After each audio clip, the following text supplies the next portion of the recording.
For Kathy and David Patton, making the choice to go green was easy. Our old washing machine was using a lot of water, so we decided to get one of the new ones, and which uses a lot less water.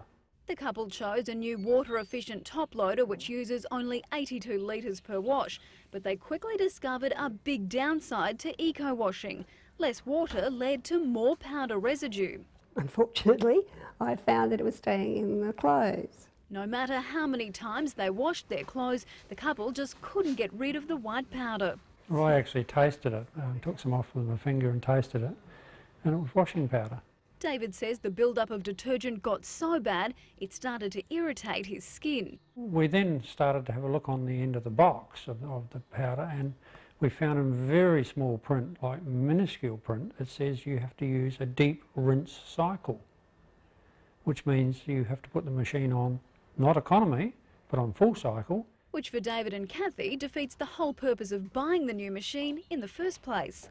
Well, normally on a heavy wash, it's 82 litres, that's economy, and it goes up to over 160 if you use it on full cycle. But Greg Charlton from Newton's Retrovision says it is possible to find a water-efficient machine that does just as good a job as a top loader.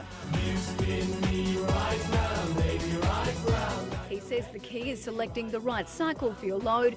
If you do experience residue, the modern machines have an extra rinse option which can help combat the problem. Even if you add 1 or 2 extra rinses, your maximum water level is only going to go up maybe 10 or 15 litres.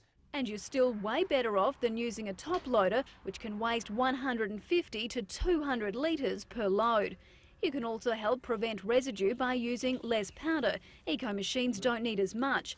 But if you do happen to be a bit heavy-handed, some models are programmed to correct the problem. A lot of the better ones, if they fill up with too many bubbles, they'll have a foam suppression cycle where they'll pump some of that soapy water out and bring in fresh water. They'll even add rinses if they need to. Aside from residue, there's another common complaint about eco-washing, but it's not related to the machine, it's the enviro powders themselves. Toni-Maree Bishop from elaundry has noticed some don't perform as well as conventional detergents. The eco powders, it's new. So they don't have all of the fillers, and they don't have all of the dissolving agents in them.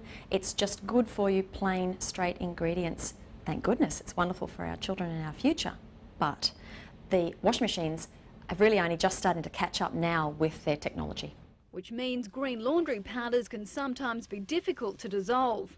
Okay, Tegan, so I've set up a little experiment so we can try and dissolve 3 alternative eco brands and then 1 major brand. We're going to then add warm water, give it a stir and see how it goes. Okay, great, let's try them out. 10 minutes later and the results are in. Okay, Toni-Maree, how did we go?